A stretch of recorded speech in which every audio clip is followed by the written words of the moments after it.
Hello everyone. आज के इस सेशन में हम क्लास 8 साइंस का सेकंड चैप्टर जो कि है माइक्रो ऑर्गेनिजम्स फ्रेंड एंड फो को स्टार्ट करने वाले हैं। सबसे पहले हम देखते हैं हमें कौन कौन से टॉपिक्स इस चैप्टर में कवर करनी है। सबसे पहला टॉपिक है माइक्रोब्स और micro organisms, then different kinds of micro organisms and us, fermentation, antibiotics, vaccine, disease causing microorganisms, food preservation and nitrogen fixation. तो चलिए हम स्टार्ट करते हैं हमारे सबसे पहले टॉपिक के साथ जो कि है what are microbes. Microbes or microorganisms are tiny organisms which are so small that we cannot see them with an unaided eye. Some microorganisms can be seen with the help of a magnifying glass, such as fungus that grows on bread, while some can only be seen when you use a microscope, such as bacteria and protozoa. जो micro organisms होते हैं उन्हें हम दूसरे नाम से भी बुलाते हैं जो कि है माइक्रोब्स। जो माइक्रो ऑर्गेनिजम्स होते हैं वो बहुत ही टाइनी ऑर्गेनिजम्स होते हैं, मतलब वो बहुत ही छोटे ऑर्गेनिजम्स होते हैं। वो इतने छोटे ऑर्गेनिजम्स होते हैं कि हम उन्हें खुली आंखों से नहीं देख पाते हैं, हम उन्हें नेकेड आई से नहीं देख पाते हैं। कुछ माइक्रो ऑर्गेनिजम्स ऐसे भी होते हैं जिन्हें हम मैग्नीफाइंग ग्लास की हेल्प से देख पाते हैं, जैसे फंगस है जो कि ब्रेड पे ग्रो करता है। बट कुछ माइक्रो ऑर्गेनिजम्स ऐसे भी होते हैं जिन्हें हम विदाउट माइक्रोस्कोप नहीं देख सकते, जैसे बैक्टीरिया है एंड प्रोटोजोआ है। अब जो माइक्रोब्स हैं इन्हें सबसे पहले किसने डिस्कवर किया था, तो वो थे एंटन वैन ल्यूवेनहॉक। एंटन वैन ल्यूवेनहॉक ने ही सबसे पहले माइक्रो ऑर्गेनिजम्स को ऑब्जर्व किया था। अब जो माइक्रो ऑर्गेनिजम्स होते हैं हमने उन्हें 4 मेजर टाइप्स में डिवाइड किया है। सबसे पहला है bacteria, then fungi, protozoa and algae. जो बैक्टीरिया है उसके कुछ एग्जाम्पल्स हैं जैसे coccus, bacillus and spirillum. Similarly fungi के एग्जाम्पल हैं जैसे bread mould, penicillium and aspergillus. Protozoa के कुछ एग्जाम्पल्स हैं जैसे अमीबा, पैरामीशियम, प्लाज्मोडियम। उसी तरह से एल्गी के कुछ एग्जाम्पल्स हैं जैसे कैलामाइडोमोनास एंड स्पाइरोगायरा। अब हम एक एक करके इनके बारे में डिटेल में पढ़ते हैं। सबसे पहले है bacteria. These are single-celled organisms with a rigid cell wall. They can only be seen under a microscope. जो बैक्टीरिया होते हैं ये सिंगल सेल्ड ऑर्गेनिज्म होते हैं, मतलब ये एक ही सेल के बने होते हैं, यूनिसेलुलर ऑर्गेनिजम्स होते हैं और इनका जो सेल वॉल होता है वो बहुत ही रिजिड होता है। जो बैक्टीरिया होते हैं इन्हें हम सिर्फ माइक्रोस्कोप के अंडर ही देख पाते हैं, इन्हें हम नेकेड आइज से या इन्हें हम मैग्नीफाइंग ग्लास की हेल्प से नहीं देख सकते। They are found in wide range of habitats ranging from glaciers to deserts. अब जो बैक्टीरिया है ये ऑलमोस्ट हर जगह पे पाई जाती है, ये ग्लेशियर्स से लेकर डेजर्ट्स तक हर जगह पाए जाते हैं। यहाँ पे आप देख सकती हैं ये बैक्टीरिया की शेप गिवन है। उसके बाद जो बैक्टीरिया है on the basis of their shape हमने उन्हें 4 कैटेगरीज में डिवाइड किया है। सबसे पहला है कॉमा शेप्ड बैक्टीरिया जिसे हम विब्रियो बोलते हैं। सेकंड आता है स्फेरिकल शेप्ड बैक्टीरिया जिसे कोकाई बोला जाता है एंड इसके एग्जांपल्स है स्टाफाइलोकोकस एंड स्ट्रेप्टोकोकस। उसके बाद थर्ड आता है रॉड शेप्ड बैक्टीरिया जिसे हम बैसिलाई बोलते हैं। इसके एग्जांपल्स है E coli and salmonella. And fourth आता है स्पाइरल शेप्ड बैक्टीरिया जिसे स्पाइरला बोलते हैं एंड इसके एग्जांपल्स है ट्रिपोनिमा एंड बोरीलिया। अब आप इमेजेस की हेल्प से इनको समझ सकती है। पहली इमेज है कॉमा शेप्ड बैक्टीरिया जिसे हम विब्रियो बोलते हैं। सेकंड है स्फेरिकल शेप्ड बैक्टीरिया जिसे हम कोकाई बोलते हैं। थर्ड है रॉड शेप्ड बैक्टीरिया जिसे हम बैसिलाई बोलते हैं एंड फोर्थ है स्पाइरल शेप्ड बैक्टीरिया जिसे हम स्पाइरला बोलते हैं। अब इसके बाद आता है fungi. These are non-green plants and hence cannot make their own food. They live like as parasites, deriving nutrition from the host organism or grow on organic matter such as bread mold. जो fungi होती है ये non green plants होते हैं and ये अपना food खुद नहीं बना पाती है। ये नॉन ग्रीन क्यों होती है, क्योंकि इनमें क्लोरोफिल एब्सेंट होता है। जो फंजाई होती है ये या तो पैरासाइट्स होते हैं, पैरासाइट्स मतलब जो कि ये अपना न्यूट्रिशन किसी और से डिराइव करते हैं, होस्ट ऑर्गेनिज्म से अपना न्यूट्रिशन डिराइव करते हैं और ये ऑर्गेनिक मैटर पे ग्रो करते हैं, जैसे कि ब्रेड मोल्ड है वो ऑर्गेनिक मैटर पे ग्रो करता है। उसके बाद जो फंजाई होती है ये यूनिसेलुलर भी हो सकती है एंड ये मल्टी सेलुलर भी हो सकती है। इनके एग्जाम्पल्स है जैसे bread mould and yeast. Fungi के बाद आता है algae. These are simple plant-like organisms which are usually aquatic in nature. They contain a cell wall and chlorophyll and can make their own food by photosynthesis. Algae can be unicellular or multicellular. Some of common examples are diatoms, Chlamydomonas and seaweed. जो algae होती है ये simple plant like organisms होती हैं जो कि usually aquatic होती हैं। इनका नेचर एक्वेटिक होता है क्योंकि ये ज़्यादातर पानी के आसपास ही पाए जाते हैं। अब जो ये एल्गी है ये सेल वॉल, इनमें सेल वॉल प्रेजेंट होता है एंड इनमें क्लोरोफिल भी होता है जिसकी वजह से ये अपना फूड खुद बना पाती है by the process of photosynthesis. जो एल्गी होती है ये यूनिसेलुलर भी हो सकती है एंड ये मल्टी सेलुलर भी हो सकती है। कुछ एग्जाम्पल्स है एल्गी के जैसे डायटम्स है, कैलामाइडोमोनस है एंड सीवीड है। ये कैलामाइडोमोनस है एंड ये यहाँ पे स्पाइरोगैरा है। एल्गी के बाद आता है protozoa. Protozoa are unicellular micro organisms. Some of them live independently while others live as parasites. Many of parasitic protozoans cause disease in plants, domestic animals and human beings. Examples of some protozoa are amoeba, plasmodium and paracium. जो protozoa होते हैं ये unicellular micro organisms होते हैं, मतलब ये एक ही cell के बने होते हैं। कुछ प्रोटोजोन ऐसे होती है जो कि इंडिपेंडेंटली रहती है बट कुछ प्रोटोजोन ऐसे भी होती है जो कि पैरासाइट्स में रहती है, जो कि पैरासिटिक होती हैं। मोस्टली जो पैरासिटिक प्रोटोजोन्स होती है वो डिजीज़ कॉजिंग होती है, वो डिजीज़ कॉज करती है प्लांट्स में, एनिमल्स में एंड ह्यूमन बींग्स में। अब प्रोटोजोआ के कुछ एग्जांपल्स है जैसे अमीबा है, पैरामीशियम है, प्लाज्मोडियम है एट्सेट्रा। जो प्रोटोजोआ होती है ये मोस्टली एक्वेटिक होते हैं, मतलब ये पानी के आसपास पाए जाते हैं। उसके बाद नेक्स्ट टॉपिक है virus. How are viruses different from other microbes. सबसे पहले तो मैं आपको ये बता दूं जो वायरसेस होते हैं उन्हें हम माइक्रो ऑर्गेनिजम्स की कैटेगरी में नहीं रखते हैं। अब क्यों नहीं रखते हैं वो हम आगे पढ़ेंगे। Viruses are microscopic organisms but they are different from other microbes because they reproduce only inside the cells of host organism which can be a plant, animal और अ बैक्टीरिया। जो वायरसेस होते हैं ये सिर्फ लिविंग थिंग जो होते हैं, जैसे कोई भी लिविंग ऑर्गेनिज्म होता है ये सिर्फ उसी के अंदर रिप्रोड्यूस कर सकती है। मीन्स ये सिर्फ किसी होस्ट ऑर्गेनिज्म के अंदर ही अपने आप को मल्टीप्लाई कर पाती है, इसीलिए हम इन्हें बाकी माइक्रो ऑर्गेनिजम्स की कैटेगरी से थोड़ा डिफरेंट मानते हैं।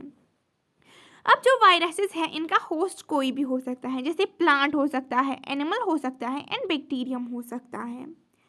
Viruses are much smaller than a bacteria and come in wide range of shapes and sizes. अब मैंने आपको बताया था जो बैक्टीरिया होता है उसे हम विदाउट माइक्रोस्कोप नहीं देख सकते, उतना छोटा होता है।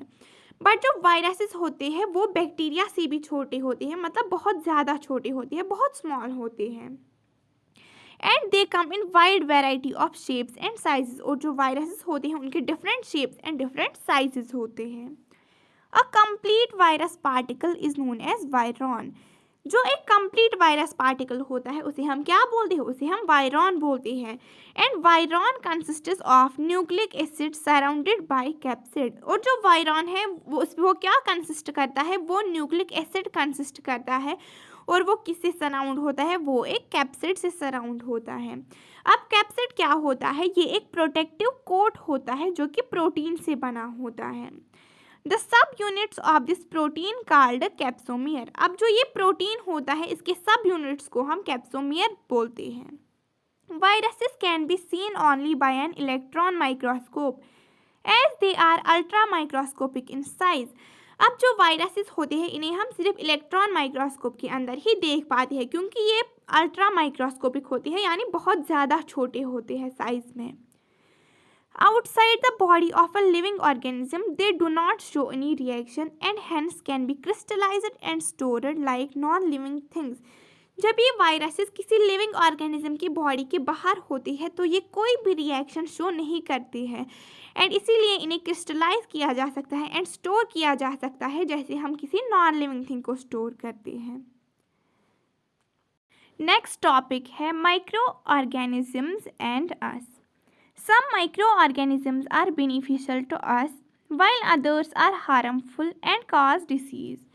देखो, जब भी हम माइक्रो ऑर्गेनिजम्स की बात करते हैं तो हमें हर बार लगता है कि ये बेकार चीज़ें हैं, ये हेल्थ ख़राब कर देती है, बट ऐसा नहीं होता है. कुछ माइक्रो ऑर्गेनिजम्स फ्रेंडली भी होते हैं एंड हमारे लिए बेनिफिशियल होते हैं, वाइल कुछ माइक्रो ऑर्गेनिजम्स ऐसे भी होती हैं जो हार्मफुल होते हैं एंड वो डिसीज़ कॉज करते हैं. सबसे पहले हम माइक्रो ऑर्गेनिज्म के यूजेस को देखते हैं. Preparation of curd, bread and cake. अब माइक्रो ऑर्गेनिजम्स का यूज़ कहाँ होता है? तो ब्रेड की प्रिपरेशन में, कर्ड की प्रिपरेशन में एंड केक्स वगैरह की प्रिपरेशन में. बेसिकली ये बेकिंग इंडस्ट्री में माइक्रो ऑर्गेनिजम्स का यूज़ होता है, जैसे यीस्ट है जो बेकिंग के काम आता है. नेक्स्ट है production of alcohol, wine and acetic acid. जो अल्कोहल की प्रोडक्शन होती है, एसिटिक एसिड एंड वाइन की प्रोडक्शन होती है, उसमें भी माइक्रो ऑर्गेनिजम्स का यूज़ होता है. Similarly preparation of medicine and vaccine. जो बहुत सारे मेडिसिन एंड वैक्सीन्स होते हैं उनकी प्रिपरेशन में भी माइक्रो ऑर्गेनिजम्स का यूज़ होता है. Cleaning up the environment. जो माइक्रो ऑर्गेनिजम्स होते हैं वो कंपोजर्स का काम करते हैं एंड ये ऑर्गेनिक वेस्ट को कन्वर्ट करते हैं यूजफुल एंड हार्मलेस सब्सटेंसेस में एंड हमारे एनवायरनमेंट को क्लीन करते हैं. नेक्स्ट है इंक्रीजिंग सॉइल फर्टिलिटी. जो माइक्रो ऑर्गेनिजम्स होती है ये कहाँ पे यूज़ होती है? ये फील्ड्स वगैरह में सॉइल की फर्टिलिटी को इंक्रीज़ करने के काम आते हैं एंड सॉइल की फर्टिलिटी को इंक्रीज़ करते हैं. फिर उसके बाद harmful effects of micro organisms. जो माइक्रो ऑर्गेनिजम्स होते हैं उनके कुछ हार्मफुल इफ़ेक्ट्स भी होती हैं, वो डिजीज़ कॉजिंग भी होते हैं. Cause disease in plants, animals and human beings. कुछ माइक्रो ऑर्गेनिजम्स ऐसे भी होती है जो प्लांट्स में, एनिमल्स में एंड ह्यूमन बींग्स में डिजीज़ कॉज करती हैं. एंड कुछ माइक्रो ऑर्गेनिजम्स ऐसे भी होती है जो फूड को स्पॉइल करती है एंड उनसे फूड पॉइजनिंग हो सकती है. फिर नेक्स्ट टॉपिक आता है fermentation. Yeast is used in baking industry to make bread, pastries and cakes. मैंने आपको ये पहले भी बताया, जो यीस्ट है वो कहाँ पे यूज़ होता है? वो बेकिंग इंडस्ट्री में यूज़ होता है एंड वो वहाँ पे किस यूज़ होता है? तो वो ब्रेड बनाने के काम आता है, पेस्ट्रीज बनाने के काम आता है एंड केक्स वगैरह को बनाने के काम आता है, because it helps in fermentation. अब यीस्ट का यूज़ बेकिंग इंडस्ट्री में क्यों होता है? क्योंकि वो फर्मेंटेशन में हेल्प करता है. फर्मेंटेशन एक ऐसी प्रोसेस होती है जिसमें जो यीस्ट होता है वो शुगर को अल्कोहल में कन्वर्ट कर देता है. It reproduces rapidly and produces carbon dioxide during respiration. Bubbles of carbon dioxide gas produces fill the space in the dough and increase its volume. जो यीस्ट होता है वो लगातार रिप्रोड्यूस करता रहता है, रैपिडली रिप्रोड्यूस करता रहता है एंड रेस्पिरेशन के दौरान कार्बन डाइऑक्साइड को प्रोड्यूस करता रहता है. एंड फिर क्या होता है? जो कार्बन डाइऑक्साइड गैस के बबल्स होते हैं वो डोह के अंदर के स्पेस को फिल कर देते हैं एंड उसकी वॉल्यूम को इंक्रीज कर देते हैं. It is also use in commercial production of alcohol and wine. And yeast का यूज़ कहाँ पे होता है? तो एल्कोहल की प्रोडक्शन में एंड वाइन की प्रोडक्शन में भी यीस्ट का यूज़ होता है.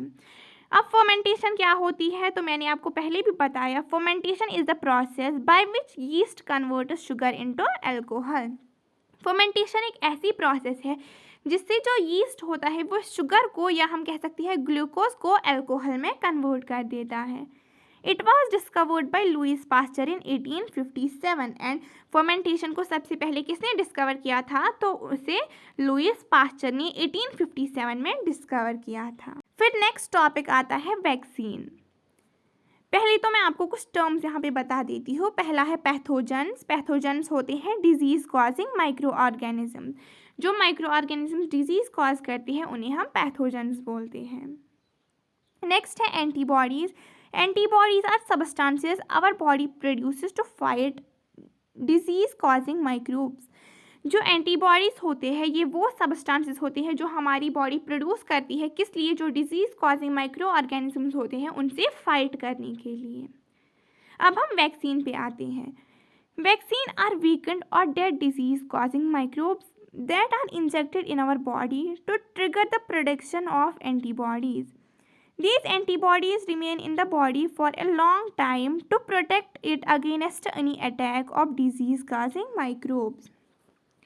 देखो, पहले मैं आपको ये मतलब रियल लाइफ एग्जांपल से समझाती हूँ। अगर आप कहीं पे मतलब भीड़ भाड़ जगह पे हो और आपके पीछे कोई आए और आपके पीछे वो आपके सर पे मारे, तो आपको थोड़ा टाइम लगेगा ना ये मतलब जानने में कि मेरे सर पे किसी ने मारा है। तो आप पीछे मुड़ के देखोगे और उस जिसने आपको सर पे मारा है उसको आप अच्छे से देखोगे एंड उसकी इमेज आपको दिमाग में रहेगी। अब जब वो नेक्स्ट टाइम आएगा आपको मारने के लिए, तो उससे पहले कि वो मारे आप उस पर अटैक कर दोगे। सिमिलरली केस वैक्सीन्स में भी होता है। पहली बार जब कोई डिजीज़ कॉजिंग माइक्रोब आपकी बॉडी में आता है, तो जो वाइट ब्लड सेल्स होते हैं वो अलर्ट मोड में आ जाते हैं। वो सोचते हैं अरे ये तो हमने पहले तो इसे हमने कभी देखा नहीं, ये कहाँ से आ गया। तो वो कहते हैं कि चलो हम इस पर अटैक कर देते हैं। अब वो अटैक किस तरह करते हैं? वो एंटीबॉडीज़ बनाते हैं। जब तक वाइट ब्लड सेल्स एंटीबॉडीज़ बनाती है तब तक ये डिजीज़ कॉजिंग माइक्रो ऑर्गेनिज्म जो होता है वो उसकी मेमोरी को फीड कर लेती है। अब जब तक वो एंटीबॉडीज़ बनाती है तब तक जो डिजीज़ कॉजिंग माइक्रो ऑर्गेनिज्म होता है उसने तो अपना काम कर लिया होता है, मतलब किसी इंसान को बीमार कर लिया होता है। फिर जो वाइट ब्लड सेल्स वगैरह होते हैं वो उसकी जो मेमोरी है उसको फीड कर लेते हैं और बोलते हैं जब ये नेक्स्ट टाइम आएगा तो हम इसकी खबर अच्छे से लेते हैं। सिमिलरली वैक्सीन भी होता है। वैक्सीन वीकेंड माइक्रो ऑर्गेनिज्म होते हैं, ये डेड माइक्रो ऑर्गेनिज्म होते हैं जिन्हें हमारी बॉडी में इंजेक्ट किया जाता है। किस लिए इंजेक्ट किया जाता है? For the production of antibodies. देखो मतलब जब अब तो हमें पहले से ही प्रिपेयर रहना है ना अटैक से। अगर हमें कोई माइक्रो ऑर्गेनिज्म अटैक करे तो हमें पहले से ही प्रिपेयर रहना होता है। तो क्या करते हैं हमारी बॉडीज़ में वैक्सीन लगाते हैं। वैक्सीन जो होते हैं वे वीकेंड माइक्रो ऑर्गेनिज्म होते हैं या ये डेड माइक्रो ऑर्गेनिज्म होते हैं। इन्हें जब हमारी बॉडी में इंजेक्ट किया जाता है तो क्या होता है? एंटीबॉडीज़ प्रोडक्शन होती है। हमारी बॉडी सोचती है ये तो कोई नया है, ये आउटसाइडर है, इसके अगेंस्ट एंटीबॉडीज़ हमें प्रोड्यूस करनी है। जो ये एंटीबॉडीज़ होती है ये बॉडी में लॉन्ग टाइम के लिए रहती है एंड जब next time same micro organism आता है अटैक के लिए तो जो एंटीबॉडीज़ ऑलरेडी बने हुए होते हैं वो इस पर यहाँ से ही अटैक कर देते हैं एंड ये प्रोसेस होता है वैक्सीनेशन का। क्या होता है vaccination? The process of protecting the body from pathogens with the help of vaccine is called vaccination. वो प्रोसेस जिससे हम अपनी बॉडी को पैथोजन से प्रोटेक्ट करते हैं by the help of vaccines, उसे हम वैक्सीनेशन बोलते हैं। Some of diseases that can be prevented by vaccination are cholera, hepatitis, smallpox and tuberculosis. कुछ डिजीज़ है जिन्हें हम वैक्सीन से प्रिवेंट कर सकते हैं एंड वो है जैसे कॉलरा है, हेपेटाइटिस है, स्मॉल पॉक्स है एंड ट्यूबरक्लोसिस है। सबसे पहले स्मॉल पॉक्स के लिए वैक्सीन डिस्कवर हुआ था एंड उसे एडवर्ड जेनर ने 1798 में डिस्कवर किया था। अब आपको एक क्वेश्चन आ सकता है, name A popular vaccination program run by Indian government. तो इसका आंसर है पल्स पोलियो प्रोग्राम। इसमें क्या होता है, जो चिल्ड्रन बिलो 5 ईयर एज के होते हैं उन्हें ओरल पोलियो ड्रॉप्स दिए जाते हैं।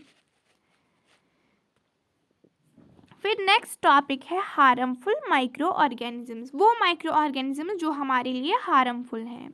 इसमें हम सबसे पहले पढ़ते हैं कम्युनिकेबल डिजीज़ के बारे में। These are microbial disease caused by microbes that spread from one infected person to a healthy person through air, water, food or physical contact such as cholera, chickenpox, common cold and tuberculosis. Communicable disease वो disease होती है जो infected person से healthy person तक spread होती है through air, water और physical contact. अब जो ये कम्युनिकेबल डिजीज़ है इन्हें हम माइक्रोबल डिजीज़ भी बोलते हैं। माइक्रोबल डिजीज़ वो डिजीज़ होती है जो कि माइक्रो ऑर्गेनिज्म से कॉज होते हैं।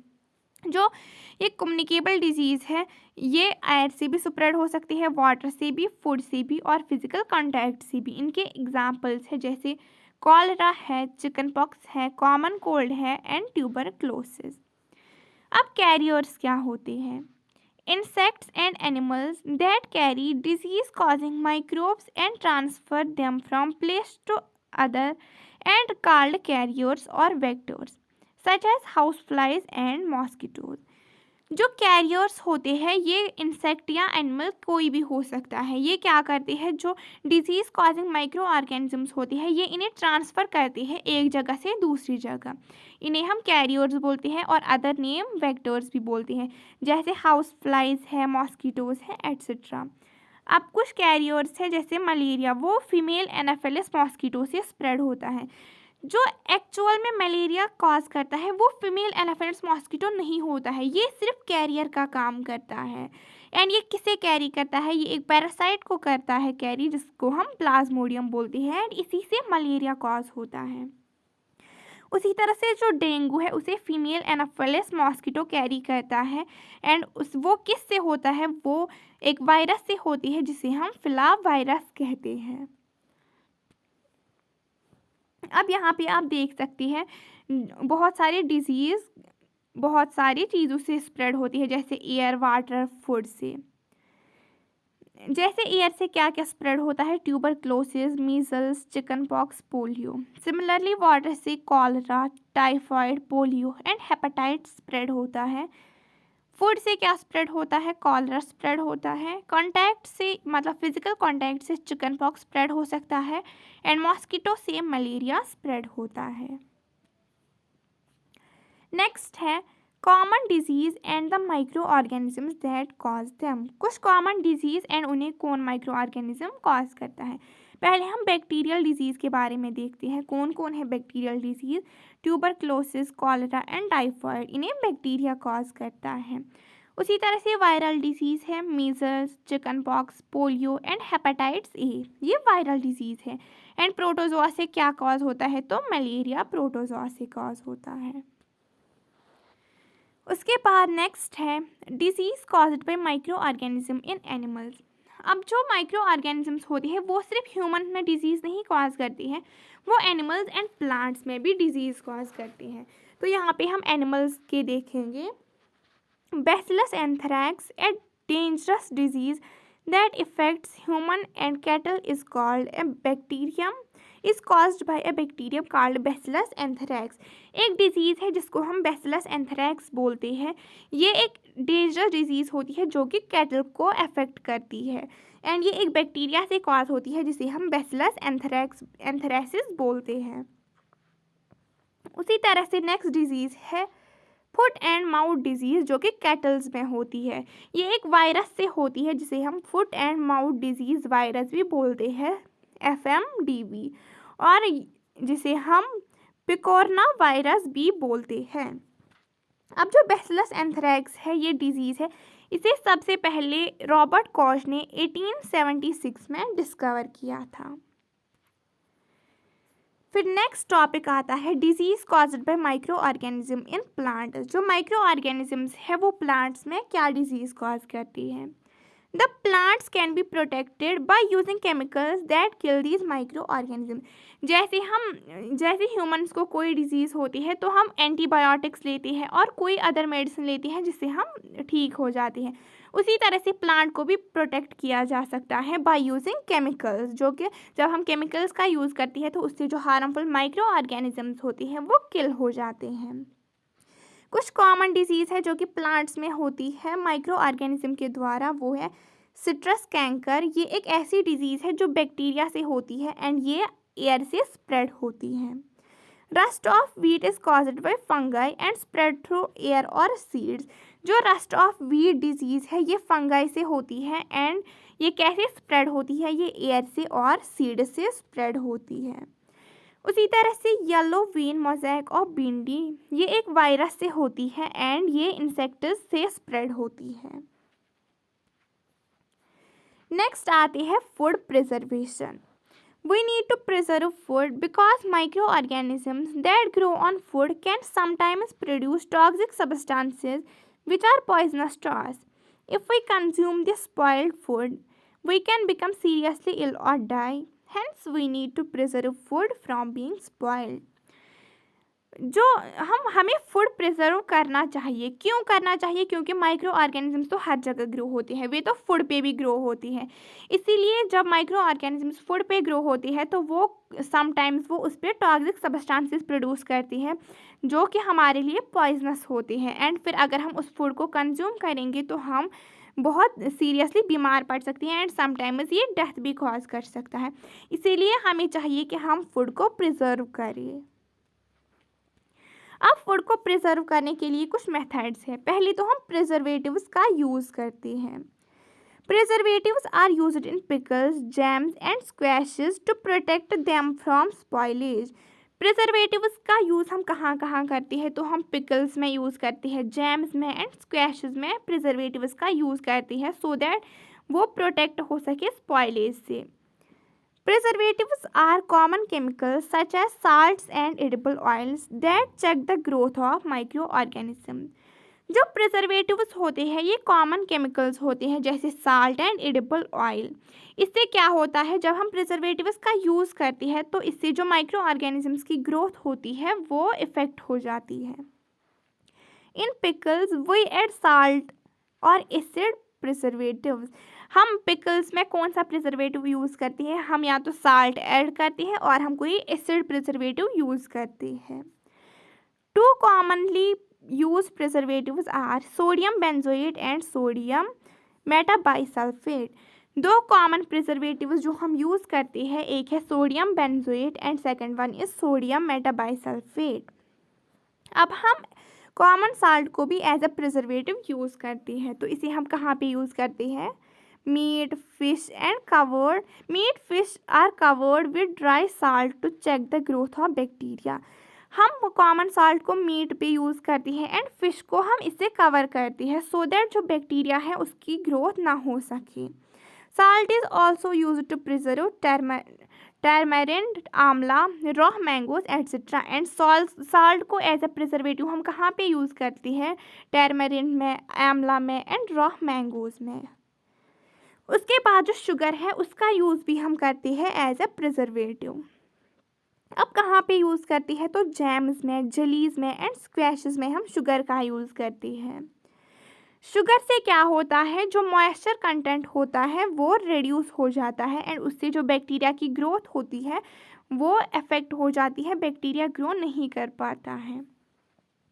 फिर हम ऑयल एंड विनेगर का यूज़ भी करते हैं as a preservative. Oil and vinegar are added to pickles, fruits, vegetables, fish and meat as preservatives. जो ऑयल है एंड विनेगर है उन्हें हम पिकल्स में यूज़ करते हैं, फ्रूट्स एंड वेजिटेबल्स में भी यूज़ करती है एंड फिश एंड मीट में भी एज अ प्रिजर्वेटिव हम इसे यूज़ करते हैं। जो बैक्टीरिया होता है वो ऑयल में तो सर्वाइव नहीं कर पाता है, इसीलिए हम ऑयल एंड विनेगर का यूज़ करते हैं। फिर नेक्स्ट आता है use of hot and cold treatments. हम हॉट एंड कोल्ड ट्रीटमेंट्स का यूज़ भी करते हैं, जैसे हम मिल्क को बॉयल करते हैं सो दैट जो माइक्रो ऑर्गेनिजम्स है वो किल हो जाए। एंड हम रेफ्रिजरेटर में फूड को रखते हैं लो टेम्परेचर में जिससे कि माइक्रो ऑर्गेनिजम्स की ग्रोथ वहाँ पे नहीं हो पाती है। अब एक टर्म है पास्चराइजेशन। पास्चराइजेशन क्या होती है? ये एक ऐसी प्रोसेस है जिससे हम मिल्क को हीट करते हैं अबाउट 70 डिग्री सेल्सियस पे 15 से 30 सेकंड्स तक एंड फिर उसे हम सडनली जल्दी से कूल कर लेते हैं सो दैट इससे क्या होता है? जो माइक्रो ऑर्गेनिजम्स की ग्रोथ होती है वो प्रिवेंट हो जाती है एंड फिर हम जो मिल्क होता है उसे विदाउट बॉइलिंग यूज़ कर सकती है as it is free from harmful micro organisms. जो पास्चराइजेशन है उसे सबसे पहले लुईस पास्चर ने डिस्कवर किया था। एंड हम सील्ड एयर टाइट पैकेट्स का यूज़ भी करते हैं। Dry fruits and vegetables are sold in air tight packets and microbes can't survive without air. हम क्या करते हैं? जो ड्राई फ्रूट्स होते हैं एंड वेजिटेबल्स होते हैं उन्हें एयर टाइट पैकेट्स में सोल्ड किया जाता है। क्यों किया जाता है? बिकॉज जो माइक्रो ऑर्गेनिजम्स होती है वो विदाउट एयर तो सर्वाइव नहीं कर पाते हैं, इसीलिए जो फूड होता है वो प्रोटेक्ट होता है। तो ये रहे हमारे प्रिजर्वेटिव्स। अब नेक्स्ट आता है nitrogen fixation and nitrogen cycle. Nitrogen fixation and nitrogen cycle को मैं आपको एक साथ बताती चलूँगी तो आप ध्यान रखिएगा। Nitrogen constitutes 78% of our atmosphere.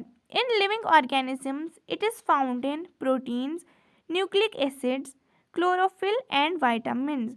हमें पता है कि हमारे एटमॉस्फेयर में नाइट्रोजन कितनी परसेंटेज में है, तो वो है 78%। एंड लिविंग ऑर्गेनिजम्स में ये किन में फाउंड होता है, तो ये होता है प्रोटीन्स में, न्यूक्लिक एसिड्स में, क्लोरोफिल में एंड वाइटामिन्स में। Atmospheric nitrogen cannot be used directly by plants and animals. It gets fixed by either lightning or natural nitrogen fixers. हमें पता है कि एटमॉस्फेयर में 78% नाइट्रोजन होता है एंड ये एक लार्ज अमाउंट है। लेकिन नाइट्रोजन के साथ एक प्रॉब्लम है, ये ज़्यादा रिएक्शंस नहीं करता है। तो उससे क्या होता है, जो नाइट्रोजन का यूज़ करना होता है वो बड़ा ही डिफ़िकल्ट होता है। लेकिन नेचर में तो सारी चीज़ों का सॉल्यूशन है।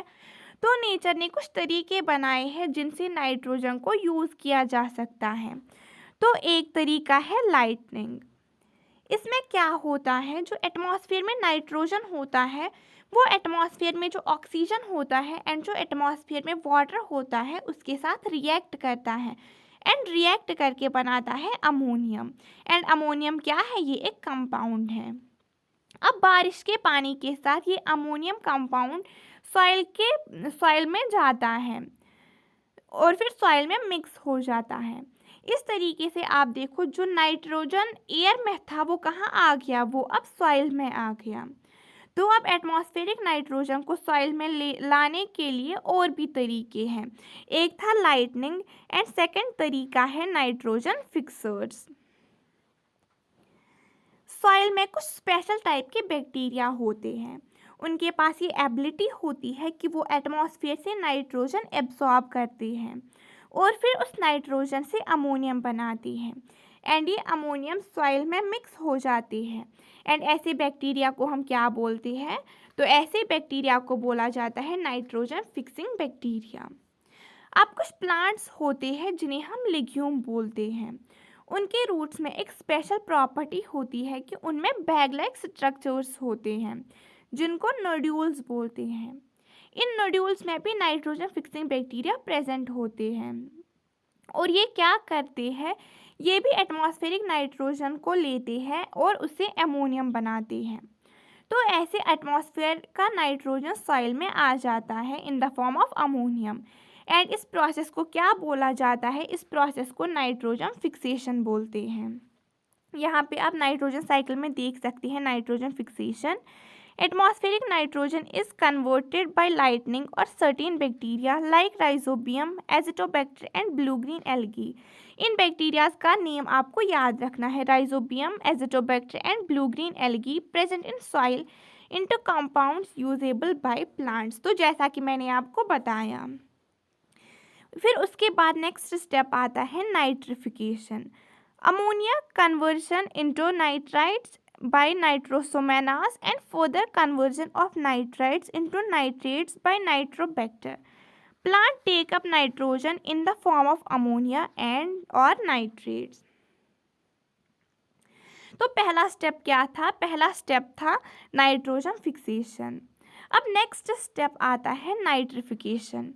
इसमें क्या होता है, जो अमोनियम कंपाउंड सॉइल में होता है कुछ बैक्टीरिया इस पे एक्ट करते हैं और एक्ट करके बनाते हैं नाइट्राइट्स एंड उसके बाद वो जो बैक्टीरिया होता है जो नाइट्राइट्स बनाती है उसको हम नाइट्रोसोमेनास बोलते हैं और फिर फर्दर नाइट्रोबैक्टर बैक्टीरिया इस पे एक्ट करता है एंड बनाते हैं नाइट्रेट्स। अब ऐसा क्यों होता है, क्योंकि ये जो अमोनिया होता है ये अभी यूज़फुल कंपाउंड नहीं होता है, लेकिन ये जब नाइट्रेट्स एंड नाइट्राइट्स बनाते हैं तो ये बड़ा ही यूज़फुल कंपाउंड बन जाता है। इसीलिए अमोनिया को इनमें कन्वर्ट करना ज़रूरी होता है एंड जो ये प्रोसेस होती है इसे हम क्या बोलते हैं, इसे नाइट्रिफिकेशन बोला जाता है। अब नेक्स्ट स्टेप आता है assimilation. Roots of plants absorb these nitrogenous compounds from soil and plants use them to synthesize protein and other compounds. Animals feeding on plants get these proteins and nitrogenous compounds. इसमें क्या होता है, ये जो nitrates बने ये plants के लिए यूज़फुल होते हैं। तो ये जो प्लांट्स होते हैं इनके रूट्स जो होते हैं वो न्यूट्रिएंट्स एंड वाटर लेते हैं ना सॉइल से। तो इनके रूट्स जब न्यूट्रिएंट्स लेते हैं तो ये जो नाइट्रेट्स होते हैं वो इन रूट्स में एब्जॉर्ब हो जाते हैं एंड इसी तरीके से प्लांट्स तक फाइनली नाइट्रोजन पहुंच जाता है। एंड इन प्लांट्स को जब एनिमल खाएंगे तो उनकी बॉडी में भी नाइट्रोजन पहुंच जाएगा। तो हमने देखा कि प्लांट्स एंड एनिमल्स के लिए नाइट्रोजन बड़ा ही इम्पॉर्टेंट होता है, इसीलिए उन्हें नाइट्रोजन मिलना ज़रूरी था। तो उन्हें नाइट्रोजन कैसे मिला? एटमॉस्फेयर में जो नाइट्रोजन था उसका नाइट्रोजन फिक्सेशन हुआ तो क्या बना? उससे अमोनियम बना एंड फिर उस अमोनियम से नाइट्रेट्स एंड नाइट्राइट्स बने एंड फिर वो नाइट्रेट्स प्लांट्स के रूट्स के थ्रू एब्जॉर्ब कर लिए और फिर एनिमल्स ने उन प्लांट्स को खा लिया और उन्हें भी मिल गए। अब नेक्स्ट स्टेप आता है ammonification. When plants and animals die, bacteria and fungi present in soil convert the nitrogenous waste into compounds that can be used by plants again. क्या मतलब है इसका? इसमें क्या होता है, जब ये प्लांट्स एंड एनिमल्स डेड हो जाते हैं तो आपने देखा होगा कि जब एनिमल्स डेड हो जाते हैं तो उनकी बॉडी धीरे धीरे डिकम्पोज हो जाती है। सेम ऐसा ही प्लांट्स के साथ भी होता है। एक्चुअली क्या होता है, इनमें बहुत सारे बैक्टीरियाज एक्ट करना स्टार्ट कर देते हैं और वो इन्हें डिकम्पोज करते हैं एंड फिर वापस अमोनियम बनाते हैं। तो ये जो प्रोसेस है इसको हम बोलते हैं अमोनिफिकेशन। एंड फिर लास्ट आता है डिनाइट्रिफिकेशन। इसमें क्या होता है, nitrates can be converted into nitrogen gas which is released back in the atmosphere by certain bacteria, example Pseudomonas. अब देखो, एटमॉस्फेयर से नाइट्रोजन निकला लेकिन वो वापस भी तो जाना चाहिए ना, नहीं तो एटमॉस्फेयर में तो नाइट्रोजन कंटेंट धीरे धीरे कम होता जाएगा। तो क्या होता है, ये जो नाइट्रेट्स बने थे ना, सॉइल में कुछ ऐसे बैक्टीरिया होते हैं जो इन नाइट्रेट्स को एब्जॉर्ब कर लेते हैं एंड एब्जॉर्ब करने के बाद नाइट्रोजन प्रोड्यूस करते हैं एंड वो नाइट्रोजन एटमॉस्फेयर में चला जाता है एंड इन बैक्टीरियाज को डिनाइट्रिफाइंग बैक्टीरिया बोलते हैं एंड इसी तरह से एटमॉस्फेरिक नाइट्रोजन कांस्टेंट रहता है। आई होप नाइट्रोजन साइकिल आपको समझ में आ गया होगा। यहाँ पे आप देखिए, यहाँ पे नाइट्रोजन साइकिल को डायग्राम के थ्रू एक्सप्लेन किया है। पहले एटमॉस्फेयर में नाइट्रोजन प्रेजेंट होता है, फिर लाइटनिंग के थ्रू वो फिक्स हो जाता है और वो nitrogen fixing bacteria blue green algae और राइजोबियम के थ्रू फिक्स हो जाता है एंड फिर वो किस में कन्वर्ट हो जाता है, वो नाइट्रोजनस कंपाउंड में कन्वर्ट हो जाता है।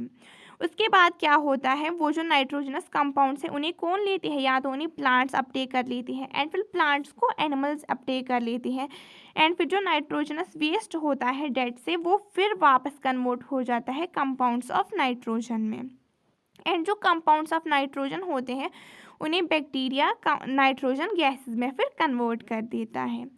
तो इसी के साथ हमारा ये चैप्टर कंप्लीट होता है। आई होप ये चैप्टर आपको समझ में आ गया होगा। अगर आपको कोई भी डाउट है तो वो आप कमेंट सेक्शन में बता सकते हैं। वीडियो पसंद आए तो वीडियो को लाइक करना एंड चैनल को सब्सक्राइब कीजिएगा। Thank you for watching.